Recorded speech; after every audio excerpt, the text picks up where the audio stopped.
Dahil hindi makapagbiyahe at sa kagustuhang makaranas ng snow o White Christmas, isang mag-anak sa Cebu City ang minabuting gumawa ng sariling Christmas Village. Maki-Christmas feels sa report ni Femari Dumabok ng GMA Regional TV, Balitang Bisdak.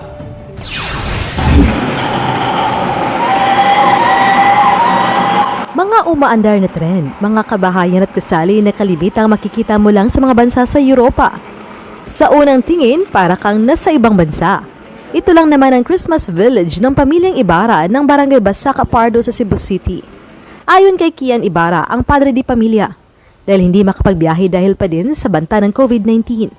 Ibinuhos ng mag-anak ang kanilang atensyon sa paggawa ng kanilang White Christmas Village. Ever since sa bata pa ko, miss, kanang gananggi ko maghimo og katong bilin pa gani nativity scene o sumot akong inspiration ever since. So pagka karon nga mo na ako sweldo, makapalit na ko so gihinahinay ko og palit ani. Paskong Pinoy amidst the pandemic, kay kung makita nimo naa diri atong gi-highlight ang Pinoy scene sa Christmas, unya makita nimo ang mga tao dito nga nanimba, nagmas. Silang mag-asawa at ang tatlo nilang anak ang nasa likod ng nakakamanghang Christmas Village.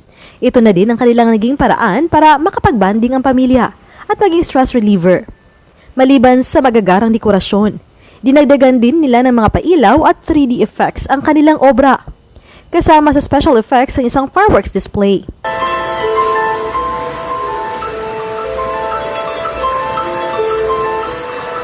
Nakahuna-huna ko nga, butangan lang ako kuhan ka ng holographic 3D effects para maka-feel gayta nga. Mintras ang village na mo kay classical kayo, nadyo siya hint nga technological advancement. Dagdag pa ng pamilyang Ibarra na hindi kailangang gumastos ng malaki upang magawa ang inaasam-asam na bagay.